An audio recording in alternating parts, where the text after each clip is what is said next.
Бейтаныс жанмен өткен түн. Аружан биыл университеттің ақырғы курсында оқиды. Оқуын аяқтап сүйген жігітіне тұрмысқа шығуға сөз байласқан. Болашақ құдалар танысып сырға салу рәсімі де болып кеткен. Аружанның сүйген жігіті Асқар, құрбысы Айжанның ағасының жандосы, әрі ауылдасы. Асқар Аружанды Айжанның қасынан көргенде ақ бір көргеннен ғашық болып қалған. Содан бастап Аружанның соңынан қалмай, жолын торауылдап, ақыры Аружанның жүрегін жаулап алған. Асқар сымбатты, көрікті, салмақты жігіт. Аружан да Асқарды қатты ұнатты. Аружан өте сұлу, жасы небәрі 20-да. Сол сұлулығымен жігіттердің көзіне ерекшелене түсетін. Қаншама жігіттердің қол жетпес арманы болған Аружан сол көп жігіттің ішінен Асқарды таңдап, қос ғашықтың махаббаттары күннен күнге арта берді. Аружанның құрбысы Айжан Асқарды Аружаннан қатты қызғанды. Өйткені Айжан Асқарға бала күнінен ессіз ғашықтын. Іштей Айжанды қатты жек көріп, Аружан мен Асқардың арасын ашуға көптен бері тіс қайрап жүр. Махаббаттан іші күйген Айжан Аружанға қастандық ойластырды. Айжан интернетке «Түніңді менімен өткіз, ару қыз сені күтеді» деп жарнама жіберді. Астына жаңадан алған телефон нөмірін қалдырды. Ақырғы сабақтың соңы болатын. Айжанның жаңадан алған нөміріне қоңырау түсті. Айжан сұранып сөйлесуге тысқа шықты. Телефон тұтқасын көтеріп, «Алло» деді ақырын.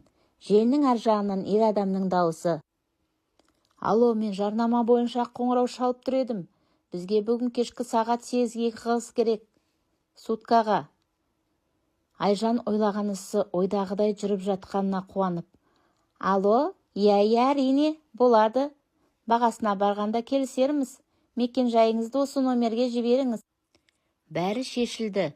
Енді Аружанды алдап сол мекен жайға апару керек. Айжан жымиып күлді. «Арука, бүгін бір жігіттің туған күні. Менімен еріп баршы, өтінемін». Аружан Айжанға таң қалып. «Қайдағы жігіт? Сенде жігіт бар ма? Сен ешкім ұнатпаушы едің ғой». Айжан қырық өтірігін соға бастады. «Ол жігітпен интернет арқылы таныстым. Маған қатты ұнап қалды. Бүгін туған күніне шақырып жатыр. Жалғыз өзім қалай барам, өтінем. Арука, баршы менімен. Кішкене отырамыз да қайтып кетеміз». «Арука», деп Айжан Аружанға жалынды. «Сен ол жігітпен интернет арқылы таныстың ғой. Ол жерге қорықпай қалай барасың?» «Ну, Арука, сен менің құрбымсың ба әлде жоқ па? Ол жақсы жігіт». Айжан көзін төңкеріп, Аружанды құшақтады. «Мені бүгін Асқар киноға шақырып қойған. Асқарды бір күн көрмесең, ештеңе етпес. Асқар сенен ешқайда қашпайды. Тұрмысқа шықпай тұрып қыдырып ал». Айжан сықылықтап күліп. «Енді Асқарға не деп айтамын? Туған күнге барам десем, ол мені жібермейді. Ауырып тұрмын десем, қазір жетіп келеді». Бәрін алдын ала ойластырып қойған Айжан. «Асқарға анам мен әкем үйге келді деп айт». «Жақсы, солай айтайын. Құрбысының сұмдық ойын қайдан білсін». Аружан мен Айжан сәнденіп, сыланып, әдемі көйлектерін киіп далаға шықты. Шақырып қойған таксиға отырып, бағанағы жігіт жіберген мекен жайға жол тартты. Такси қала сыртындағы коттедждердің біріне келіп тоқтады. Үлкен зәулім үйдің қақпасы ашық тұр екен. Аружан мен Айжан үйге беттеді. Үйге кірген қыздарды толықша келген шекіл сары жігіт домалаңдап, ас түстеріне түсіп, қонақтар отырған үлкен бөлмеге ертіп кіргізіп. «Жігіттер, біз күткен қыздар да келді».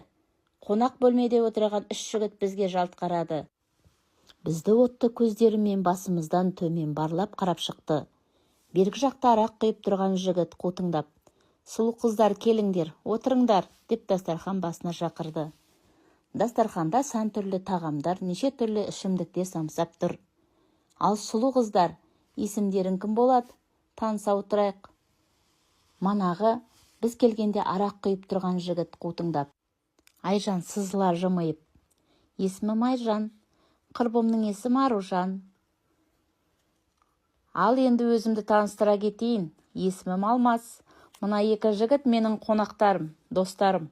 Алан мен Бағлан». Аружанның қасында отырған Алан деген жігіт: Аружанға күлімдеп қарап, өте қуаныштымын деді. Алан ұзын бойлы ақ құба келген кең иықты сымбатты жігіт екен. Аружанға тесіліп бір түрлі қарай берді. Қанеки қыздар, нешесіңдер? Ақтан ба әлде қызылдан ба? Аружан, мен ішпеймін деді. Айжан sıрадан ұрттап отыр.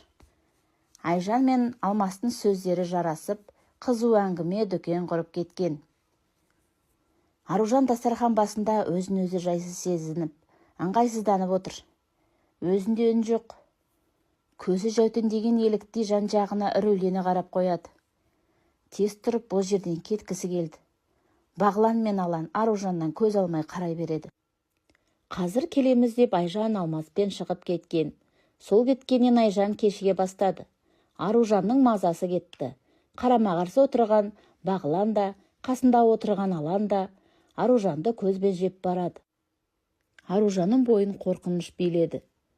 Жүрегі дүрс-дүрс соғып уайымдай бастады. Кенет Алан Аружанның иығына қолын асып, құшақтап өзіне тартып: өзің бір ауыз сөз айтып сөйлемедің, ұялып отырсың ба? Аружан не айтарын білмей, екі беті қызарып ұялып кетті. Аланның құшағынан сытылып шығып: мен Айжанға барып келем, деп есікке беттегені сол еді, алдынан Алмас шықты. Айжан қайда? Деді Аружан. Айжан телефонмен сөйлесем деп далаға шығып кеткен, содан жоқ. Аружан Айжанға қоңырау шалды. Телефон сөндірулі. Айжанның мазасы кетіп. Айжанға бірнеше рет телефон соқты. Телефон сөндірулі. Айжанның бойын қорқыныш билеп, екі тізесі қалтырап қатты қорқып тұр. Мен үйге қайтайын, деп Аружан сыртқа беттемекші еді. Алдынан қутыңдаған Алмас жолын бөгеп: қайда кеттің сұлуым? Алаңдама, бағасына келсеміз, ренжітпеймін. Аружан бойы қалтырап: сіз не деп тұрсыз? Жіберіңіз, деп далаға ұмтылды. Қарулы жігіттің қолы Аружанды жібермеді. Аружан қорыққанынан жылап жіберді. Жіберіңдер мені, үйге қайтамын. Алмас Аружанның қолын қайырып: целка құсап, сызылып тұрсың. Ақшаға сатылып келген өзің ғой. Қайдағы ақша? Мен сатылмаймын. Сіздер дұрыс түсінген жоқсыздар.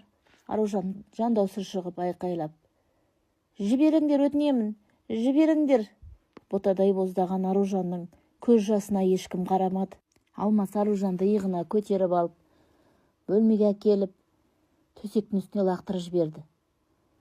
Бірінші қонақтарыма жақсылап қызмет ет, артынан саған өзім келем. Ренжітпеймін, ақша жағына уайымдама, деді мықсия күліп. Жібер мені, өтінем, маған ақша керек емес. Өтінемін, жіберші. Алмас Аружан сөзіне мән бермей, бөлменің есігін бекітіп шығып кетті.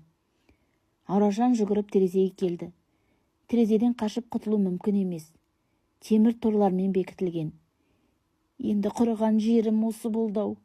Екі тізесін құшақтап жылап, төсектің шетінде Аружан отыр. Алан Алмасқа: мына қыз шынымен жөзекше ма? Ертең проблема болып жүрмесін? Алмас досының сөзіне қарқылдап күліп: Алан брат, проблема болмайды ешқандай. Нағыз жезекше қыздың өзі ғой. Өз бағасын көтеріп жатыр да. Алан брат, демалып кел, деп досын Аружан отырған бөлмеге кіргізіп жіберді. Алан Айжанды бір көргеннен ұнатты. Сұлулығына тәнті болып, неткен әдемі қыз. Әттен тәнін сатып, қор болып жүр деп ойлады. Алан бөлмеге кіргенде Аружан үрпиіп, шошына қарады. Алан жақындап келіп, Аружанның қасына отырды. Жолама кет, деп Аружан боздап қоя берді. Өз аяғымен келдің, енді неге жылап отырсың?